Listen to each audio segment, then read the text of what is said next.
Okay, and then how to work a university relationship? Well, you need to get close to them first. So let's say you have a call with the headmaster, you have a meeting with them, a first introduction meeting, and you can explain what's ISEC and how we can work with them. Let's have this expectation setting, and also for them to understand that ISEC will be good for their students and for the university. So this is something you need to convince them, and they need to see and understand on their own all the benefits they have with working with ISEC.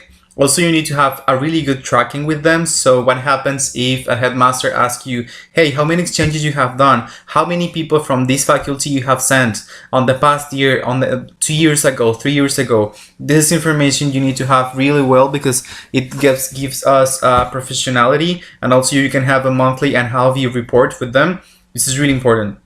And also the strengthening. So the more events you have with them, the more they will trust you. They have forums, macro projects, you can have stands, you can have workshops, you can have presentations on the classrooms. Like for example, Strasbourg last year, they did this projects. So it's really nice. So let's go how to grow, how you can grow. Let's say you have a good relationship or you're starting a relationship, but you want to grow, right? So I will present you quickly this growth model that is on 4 steps. We all start on the number 1, and then once you reach the number 4, it means you have a good relationship and you can start doing really big projects, right? So we have the cluster 1. In this case, you need to start marketing segmentation. You need to specialize on maximum 3 universities or 3 faculties.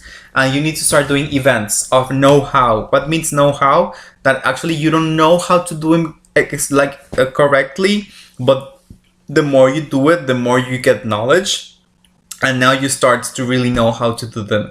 This isn't the first month of the relationship. It's just start approaching them and starting to do little things with them. Then once you go to the cluster 2, this is normally takes 6 months from the from the cluster 2 to cluster 1 to cluster 2. You can have alliances for your CXP products. You can have a schedule university stands or university workshops or something. You start to have account management with them, and also you can create a university forum. Like let's say, for example, you have a salon of a room of, I don't know, 50 students, and you create a forum to highlight the SDGs, and at the end you do promotion for your exchanges.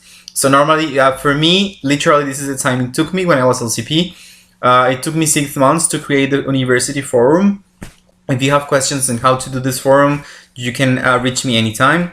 Then from the cluster 3, you can officialize your relationship with the contract or with the faculties. You can start working on macro projects. Let's say sending 20 people to another country with a partner with another LC. You can start doing this, and also having media agreements. Let's say once a month I will be on the university newspaper, or once a week I will be on your newsletter, something like that. And on the cluster 4, obviously you can have a long-term partnership, or even you can try to get into a new university. So you are so good in this, you have it under control, you can try to get into a new university. So probably this will be for your LCP's successors, but let's hope we can all get there, or at least to cluster 3. And also try to combine government with university. So let's say you approach government to get scholarships for their people, like these huge projects, but this is only when you have more than 1 year of relationship with your university, okay? Then let's go with the loyalty plan. This is a really important thing, because if you create these loyalty plans for your universities and you have a time frame of when you are going to do them, this is really powerful and meaningful for the universities. So let's start with calendarization. So you can have a calendar of all the reports you're going to send them. Let's say I will send a report of all the members, for all the students we have sent on the month or in the semester or in the year. But you share this calendar with the university, so they will always expect, when will we receive these reports? And obviously you need to have the commitment of always sending these reports, right? Also having special dates, for example, university anniversary, or let's say, I don't know, vacations or something like that. And also having career days, for example, say to university, hey, on the first month of August, I will have a career day for business or for commerce. And if you help me to get in contact with these people, I will give them discounts. So this is something you can check obviously with finance, and if you have questions with us with the MC, but this is really cool ideas you can have with the universities. Second, it's mailing, calls, and meetings. Obviously, you can have the expectation settings of what will happen, when the communications will be sent, and also quick updates for the relationship, right? What's happening, how is your membership development, how many members of the university we have. This is truly important for them.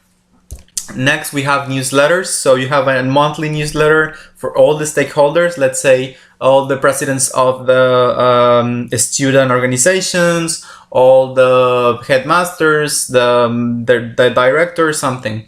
You can also say, hey, our CXP, obviously like with a more normal name, or incoming exchanges brought a Brazilian for this company. So you can highlight it for the university. You can also say, hey, we sent a student from your university that is a member of ISEC to, I don't know, Canada. You can put a picture. All this kind of events is super important because they will start to see the relevance of the relationship with you. And in the future, they will ask you to be on their newsletter. So this is really important. And finally, gifts and recognition. Yes, this is something you need to be careful, but little gifts and also a lot of recognition. You can do events for them. You can do the birthdays of the headmasters. As I mentioned, anniversary on the anniversary of university, you can give them a little trophy of ISEC or something like that, right? And then just a few ideas in which you can make you even stronger the relationship with the universities. This is really good ideas from my experience. I hope it helps you a lot. First is having a university breakfast or dinner or apéro, if you want to go à sec à la française, something you would like, but like you can eat with them, right? So this is really important because you can invite all the board of directors, you can invite the director, anyone, and you see them and you can speak about the results you have had with them. Obviously, you need to notify every person 1 month in advance, but this is really nice. I mean, you can use maybe 100 euros. But the benefits will be a lot because everyone will be in board of what is ISEC and they can help you to promote more exchanges, and maybe an investment of 100 will become thousands in the future of all the exchanges you have with them, with this breakfast, right? Or dinner or whatever. Second one's obviously having sales meetings anytime you can. So you can have a sales meetings with the director of here, director of that, so you can improve the relationship. For the third one is doing a macro project. As I mentioned, you can say, hey, let's send 20 people from this faculty, from this age, that will go to Brazil. But this needs to be really, really well prepared. If you have questions, you can let me know. And finally, have some benefits. Let's say, for example, if we have members of your university in ISEC, in of LC, you can give them, I don't know, a special access to something, or I don't know, let's just give it something benefits for your membership and also for the exchangers you have from the university. Let's go with the next. How we can try growth. How we can track. Obviously, if you don't measure, you cannot see if you are successful or not. So you need to be tracking this. How you can track it? The number of registered leads for CXY. This is super important. So let's say if you have 10 leads from the university and on the semester you decided to work with the relationship, and at the end of the semester you have 80, well, it worked. But if you have 5, dude, be careful. Obviously, the exchanges of the students, you need to be tracking all this in a really good and nice tracker. I know how you know how to do it. Also, the number of events, let's say forums, let's say workshops, whatever you want. Publications and appearances in media also is a tracker, a KPI.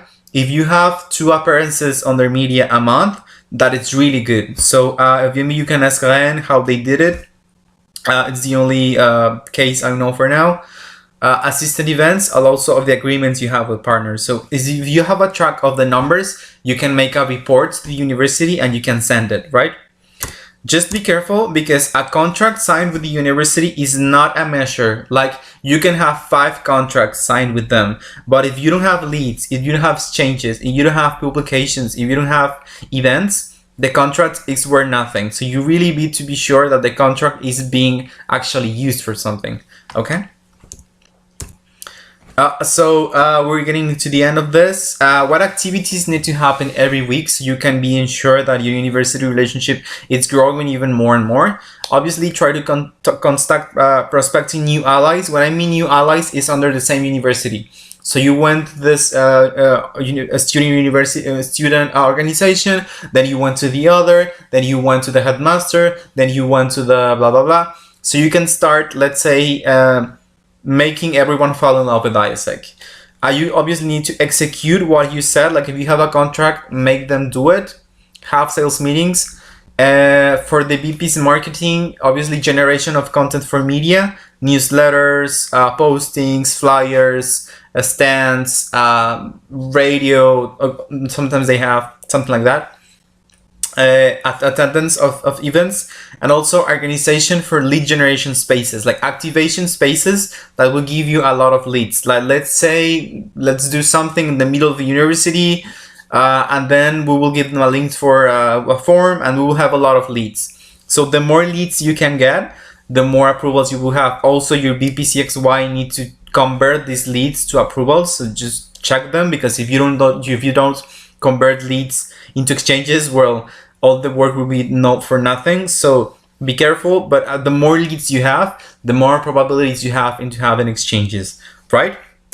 So that's it for my side. Thank you so much for your time. If you have any questions, you can reach me anytime. WhatsApp, Facebook, email, invite me a coffee, a beer, whatever. I'm really every time here for you. Merci beaucoup, and see you later.